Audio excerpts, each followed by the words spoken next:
Good morning, guys. So today is a tour, and I'm gonna be going on tour. We're gonna have a full day. It's gonna be fun. So come along with me, and let's get to it. So Raul is here with me. He's coming on the trip. Yes. So we're gonna learn a lot, guys. Guys, we got so much content for you coming up. It's crazy. How you just woke out the video though? Oh, I was in it. I didn't know. Yes. My bad. Watch the glow though. The sun is doing justice right now. Look who I'm with. Hey. So we about to go right now and see a house, right? This is a multi-family. This is a 2-family. It's a 3-bedroom, 2-bathroom, and a 2-bedroom, 1-bathroom downstairs. We could convert it to a 3-family, but we're gonna leave it as a 2-family. That's the key for the house. And make sure you guys go follow Stock with Leah, right? Stocks with Leah. Yes. So stick around. We're gonna have some stuff coming up with her too.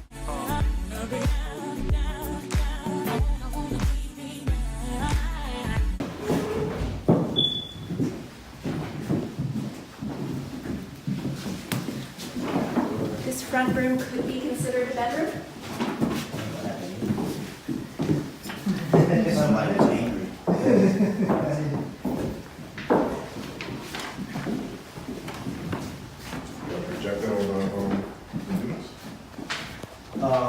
Yeah. The house is kind of big though. Potential rent roll on this building. So there's only one rental. I rented it through a realtor around here in the last year and a half. It was a 2-bedroom and I rented for dining. This is your kitchen. This one needs some love. Lots of love. That door is hard to open, so look at the backyard through the window in here. I have a question, Natasha. Yes. How old is the house? Over 100. Wow. Okay. Most Can Philly you find all are. that stuff or do you want to Huge yard. Philly's all because we didn't see everything upstairs, but like, so we get new appliances, but they won't be brand new, they'll be used. So you're talking to redo the kitchen, cabinets, paint, whatever. Depending on what I see here, definitely paint, structurally sound, whatever. The floors, like if we could keep this, if not, we could roll another laminate, do a floor. Say we could do this floor for like 4,000 or 5,000. So if you do that times 3, 15,000. 15,000 for the whole thing so far. Okay. Yeah, like it depends on what everything is. Like these cracks, you know what I'm saying, could be something. We got to see if there's like mold. We got to see what's behind the walls when you get in there. But even let's say it was 20, you know, look at the rent roll that you're gonna get. You know what I'm saying? So, but I don't see much. Like this stuff looks bad, but that's just cracked paint. You know, you smooth that out and repaint it. There's some stuff upstairs we'll see big holes and stuff. But again, it looks bad. How much is sheetrock? Sheetrock is cheap. You cut it out, put it in, go smooth it out. So all of this is considered one apartment, right? Yes. Oh wow. So this is a big one. This is really big. Yeah. So this is like the master bedroom. Yes. So at one time was probably like a big mansion and then converted. And then I think it was used as a boarding room house because you'll see the numbers on the doors. Right. This is huge. If you go through the proper channel. Closing costs. So in Philadelphia, transfer tax is 4.28% of the purchase price you have to pay in Philadelphia because it's Philadelphia. That is almost always split 50-50 between the buyer and the seller, so expect to pay 2.14% of the purchase price. That's one of the factors of your closing costs. You also have taxes that you reimburse to the seller. Taxes are paid in the beginning of the year as of January 1st to December 31st. So if you're buying in June, you owe them for the balance of the year. There are some other fees. Those typically total 4 to 6% of the purchase price. So this thing called a seller assist can go towards these closing costs and reduce them. A seller assist can never go towards your down payment, but they can go towards these fees. With your standard loan, the maximum amount of seller assist allowed is usually 3%. So let's say you're offering $100,000 on a property, but you get a 3% seller assist, so $3,000. That means that the seller is going to walk away with $97,000, not including fees and everything and their transfer tax. But if the seller wants to net $100,000, then you need to offer 103-ish with a 3,000 seller assist. So there's some creativeness you can do there, but it's a great way to keep more cash in your pocket to then do renovations. Some kind of like a loophole in a way.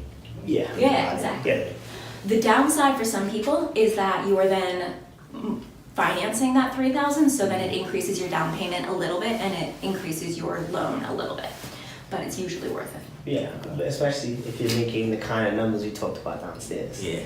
So you figure like the more you put out, the more you're getting back is worth it, especially to get a deal. Yeah. So, and with this, the money that we're gonna put in to fix it, once we fix it, is worth way more. And then we could play the game, so it's totally fine. So yeah, we definitely gonna have to get that. An inspector can tell us that. So when you're a buyer, you have a few parties working with you. One is your realtor, one is your lender if you're getting a mortgage. Third is a title company. So if you have a car, you have a title in your car. They do a background search on the house, make sure the chain of ownership is clear. And those are the three main parties that help you throughout the transaction. And then you hire 2 third parties. One is your inspector. They do this day in, day out. They walk through the house, assess everything. And then the other is an appraiser who helps determine value of the property on behalf of the lender. So plumbing and whether it's working is not my area of expertise. I support an inspector, but I should not speak to that. Come through our company, part of our consultation, we provide the inspector. So you get the inspector for a discount price. So what the person who's getting this building is paying for that is a third of what they have to pay another inspector who that's their only day job. Because we have a crew, we could pull somebody from a job. He'll come, he inspect like he did the other day. He comes, whatever he tells me, I know it's what, I give it to the client, they save. She probably saved, inspection on this building would be at least 1,800, something like that? 8 to 1,000. 8 to 1,000. She paid, well, I won't say what she paid, I'll just say she paid about a third. And then when the camera's off, we'll talk about everything else.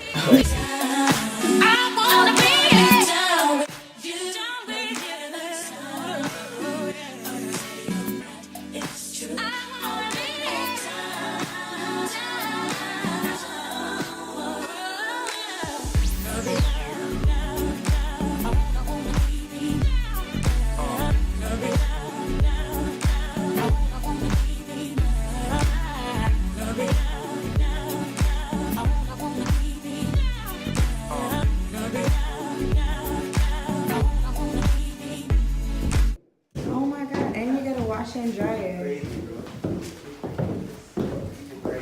This makes you rethink why you're living in New York.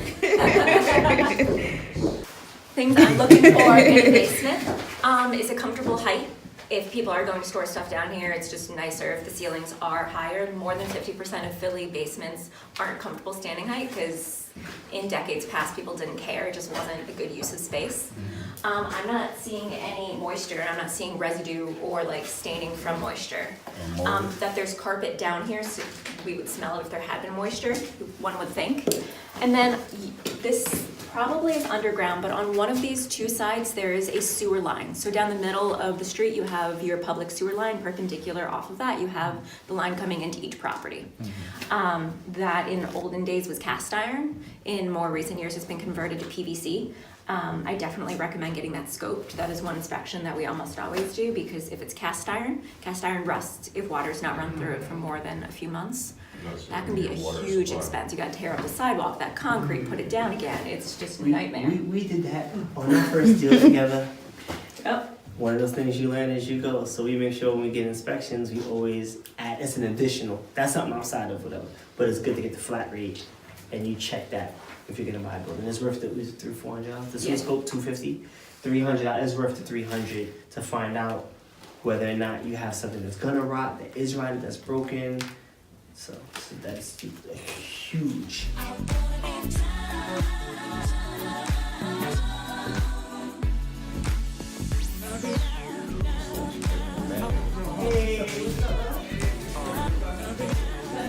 And he got a shower and a bath.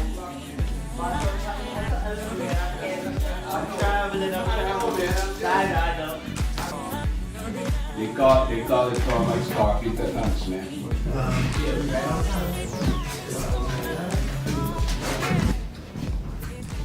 This whole thing was done. They fixed whatever. I'm looking at here. Why is that? Is there water dripping in? What is that? I see water dripping from right there. You see that? You hear it? Mm-hmm. See? So obviously that's why they're not patching that. But they did the roof, so we gotta figure that out, fix that, and then they'll seal us up, and that's why it's not done. But you can see they redid everything else. This mold, so we gotta fix that. This is not all new. When we got it, some of the construction was already like done. I guess they couldn't afford to finish the project or whatever.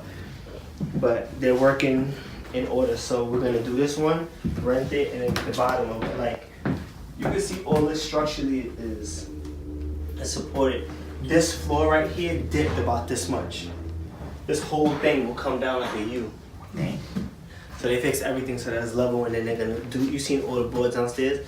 Set the whole floor, and then we should be good.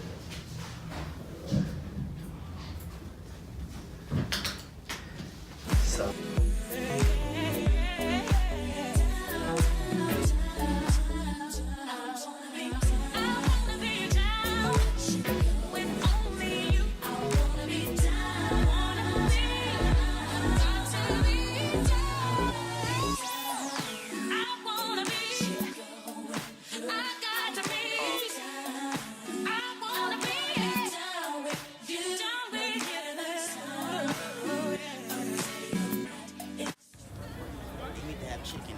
Yeah, exactly. Fish too. Seafood. How was Gino's? I don't know. I didn't have a cheesesteak. Ask him. I'm How not a was meat the eater, Gino's? but I loved it. You loved Gino, it? highly recommended for the meat eaters. So that was it for today. We're on our way back home now. He's beat. He's sleeping. How was your day? So hope you guys learned a lot from it, and catch us on the next tour when we go on the next tour, and just follow this journey. You know, it's gonna be a long journey, but you guys are gonna be able to come with me every step of the way, and we about to be on the winning team. Come on the winning team, guys. You can do it too.